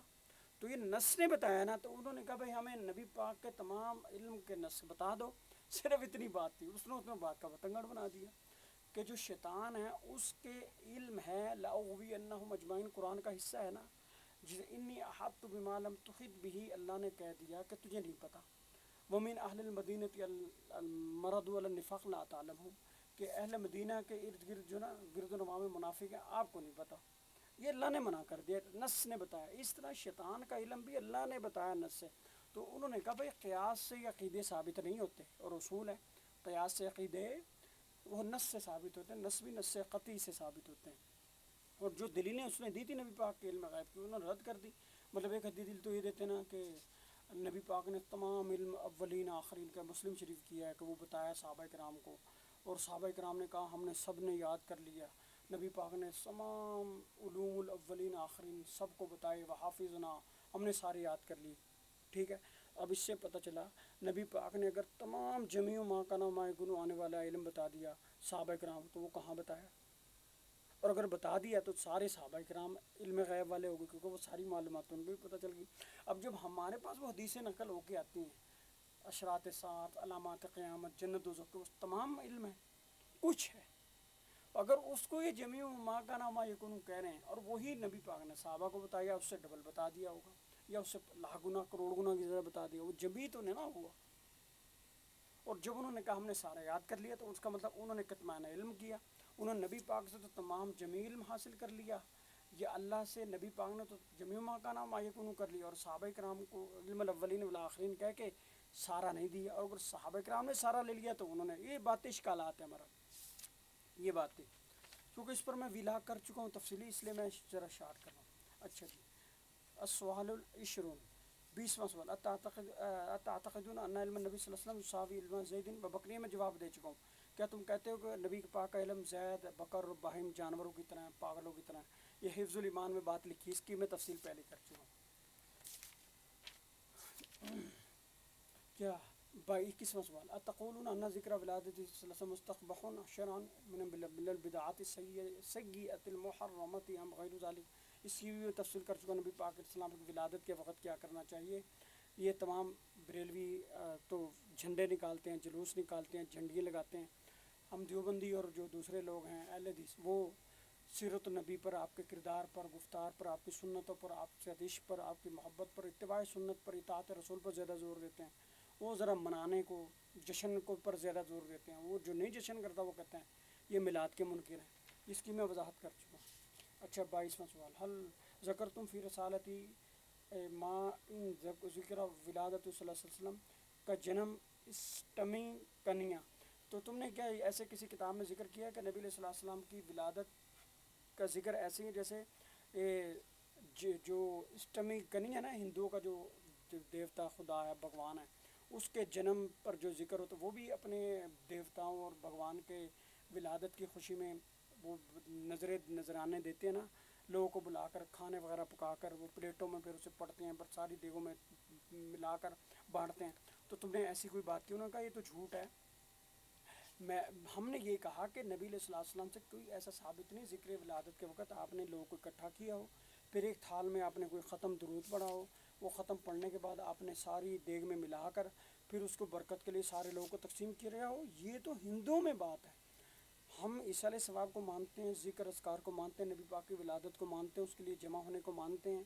آپ کی سنتوں کو، کردار گفتار کے مختلف پہلوؤں کو اجاگر کرنے کو مانتے ہیں، اور اللہ کے نام سے، اللہ کے رسول کے نام سے ایصال ثواب کے لیے صدقہ دینے کو، دیوگے چڑھانے کو، کھیر بانٹنے کو، حلوہ بانٹنے کو، زردہ بریانی بانٹنے کو اچھا سمجھتے ہیں۔ لیکن یہ طریقہ جو جی ایک پلیٹ نکالو، اس پہ کچھ پڑھو، اس کو پڑھنے کے بعد دیگ میں گھوٹا اسے دو، پھر اس کو برکت سمجھ کے، یہ صرف چیز یہ ہندوؤں سے لی گئی، ٹھیک ہے۔ اب دیکھیں قرآن پڑھنا ثواب ہے، قرآن کو دیکھنا ثواب ہے، لیکن نماز میں جو قرآن پڑھنے کے لیے امام بنیو کا فتویٰ ہے کہ نماز ٹوٹ جائے گی، وہ کیوں ہے کہ نبی علیہ السلام کی اور کسی صحابی کی مسند ابن شیبہ اور مسند عبدالرزاق میں فتویٰ ہے کہ یہ جو مجوسی لوگ تھے، وہ یا اہل کتاب جو تھے، وہ یہ دیکھ کے پڑھتے تھے اپنی کتاب نماز وغیرہ میں، تو وہاں سے انہوں نے امام بنیفہ کا فتویٰ پھر ہے جی اگر قرآن دیکھ کے پڑھ لیا نا نماز میں تو نماز ٹوٹ جائے گی۔ تو حالانکہ اب کیا وہ کہیں جی انہوں نے امام بنیفہ نے تو مشابہ قرار دے دیا نماز پڑھنے والوں کو، یہودی عیسائی یا مجوسی سے یا اہل کتاب سے، یہ ایسی بات ہے۔ انہوں نے جس چیز کو مشابہت قرار دیا وہ یہ ہے کہ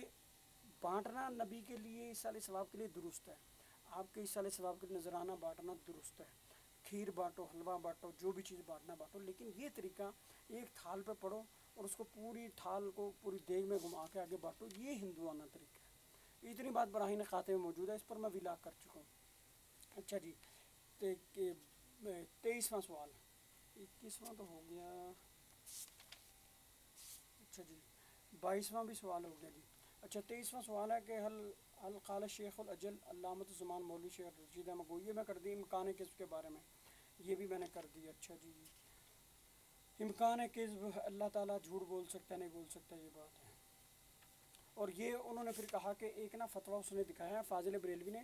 جو ان کے ہاتھ سے لکھا ہوا تھا، جیسے مروان ابن حکم کا خط نہیں بتایا تھا انہوں نے محمد بن ابی بکر نے کہ اس کو مار دو لے جا کے وہاں، جب یہ مصر پہنچے اس کو اس کے ساتھی کو قتل کر دو. اس طرح خط جو نا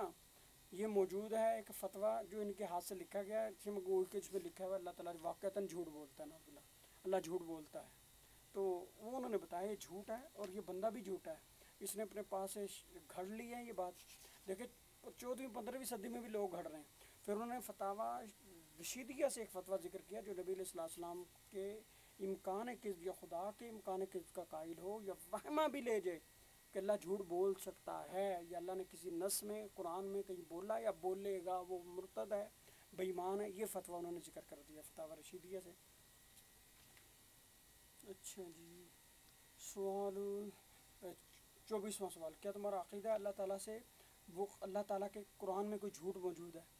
تو انہوں نے کہا ایسا کوئی ہم نے نہ بات کی ہے نہ ایسا کچھ شائبہ موجود ہے. جو کہے بلا شبہ وہ کافر ہے. جو کہتا ہے اللہ تعالیٰ کی قرآن میں یا حدیث میں نبی پاک نے کوئی جھوٹ بولا ہے یا جھوٹ بول سکتے ہیں، ایسا وہم بھی کرنا، وہ کافر ملحد زندیق لیس لہ شائبۃ من الایمان، اس میں ایمان کا ایک رتی بھی نہیں ہے. اچھا جی، 25واں سوال، کیا حل نسبتم فی تعلیفکم لا بعض الاشاعرہ، کیا تم نے کہیں اپنی تعلیف میں کوئی ذکر کیا کہ امکان کذب کا قائل ہیں شاعرہ والا تقدیرہ؟ تو پھر انہوں نے اس بات کو، کیونکہ انہوں نے ذکر کیا تھا یہ جو امکان کذب کا مسئلہ یہ نیا نہیں ہے براہ نقاط ہیں، بلکہ یہ شاعرہ ماتریدیہ میں اس کی بحث چلتی رہی. پھر انہوں نے یہ وہ عبارات ذکر کر دی ہیں، بالکل اپنی کوئی بات نہیں، مساہمرہ اور مسائرہ اور جو ہے شرح قائد نصفیہ وغیرہ سے، جو یہ نا قائد کی کتابیں، یہ شرح مواقف سے، معتزلہ قول، اہل شرح مقاصد علامہ تفتازانی کی، اس سے مسائرہ اور مسامرہ سے علامہ محقق ابن حمام حنفی اور اس کے تلمیذ ابن ابی شریف مقدسی شافعی کی جو کتاب ہے وہاں سے، اور شرح محواد جو شرح ازدیہ علامہ محقق دوانی کی، ان کتابوں سے ان کی عبارات ذکر کر دی کہ خود پڑھ لیں، اس میں یہ موجود ہے بحث اختلاف اللہ تعالیٰ کا جھوٹ بولنا نہ بولنا، شاعرہ کیا کہتے ہیں، ماتریدیہ کہتے ہیں، خود ہی پڑھ لیں، وہ انہوں نے ذکر کر دیا. اچھا جی، 26واں سوال، کیا تم نے قادیانی کے بارے میں کہا جو یدعی المسیحیت والنبوۃ فإن أناسا ينسبون إليكم حبه ومدحه، کیا تمہارے کسی بندے نے اس کو سے محبت کرتا ہے یا اس کی مدح کرتا ہے؟ فالمرجو من مکارم اخلاقکم ان تبینوا لنا هذه الامور بیانا شافیا لیتضح صدق القائل نكذبهم ولا يبقى الریب الذي حدث في قلوبنا من تشویشات الناس. تو کیا تم لوگ اس کی تعریف کرتے ہو قادیانی کی؟ تو سب سے پہلے لوگوں کو علماء لدھیانہ کے پاس سب سے پہلے جو کفر کا فتویٰ ہے وہ فتاویٰ رشیدیہ میں بھی موجود ہے اس کے خلاف، اور فتاویٰ دارالعلوم دیوبند میں بھی موجود ہے، اور فتاویٰ حسن الفتاویٰ یعنی فتاویٰ کی تمام کتاب موجود ہے. اور پھر بریلوی، اہل حدیث دیوبندی اور شیعہ نے مل کر اس کو 1973 میں جو ہے 71 یا 74 میں اس طرح سے اس کو اسمبلی میں ستمبر کا مہینہ تھا، اس کو کافر قرار دیا سب نے، بریلوی، دیوبندی، اہل حدیث، شیعہ تمام نے مل کر اس کو کافر کہتے ہیں اور کافر قرار دیا، اور اسی پر ان کا ایمان ہے. وہ اس پہ لعنت بھی کرتے ہیں مرزئی پر، مرزئیوں پر بھی، ان کو بالکل اقلیت قرار دیے ہوئے پاکستان میں سب کو موجود ہے. یہ انہوں نے بتا دیا کہ ہمارا کسی جگہ ایسا عقیدہ نہیں ہے کہ ہم قادیانیوں کو، چاہے لہوری گروپ ہے یا قادیانی گروپ، تمام کو ہم کافر سمجھتے ہیں. یہ 26 سوالات تھے، یہ میں نے بتا دیا. اب اس میں بتائیں کون سی گل ایسی ہے جو ہمیں نہیں پتہ. یہ میں نے ایک نشے میں ساری باتیں بتا دی، اور اس پر 24-25 علماء کے دستخط ہیں. اس میں کون سی بات ہے جو خلاف واقع ہے؟ ایک بات ہاں رہ گی، اس میں میں وضاحت کروں گا کہ نبی پاک کا روزہ اور نبی پاک کے جسم سے مس ہونے والی قبر میں مٹی روزے میں، وہ عرش یا کرسی سے بھی افضل ہے. اس کو ہم کریں کیونکہ اس پر ویلاگ ہونا ہے پورا، یہ ہم کسی اور وقت کریں گے. تو یہ اشکال بھی اس نے مرزا جہلمی صاحب نے کیا ہے، محمد علی مرزا صاحب نے. یہ مختلف ہیلے بہانوں سے علامہ دل محمد المفنت پہ بڑی باتیں کرتا ہے. اب اس میں کون سی غلط بات ہے؟ اللہ تعالیٰ ہمیں صحیح سمجھ دے، ہدایت دے.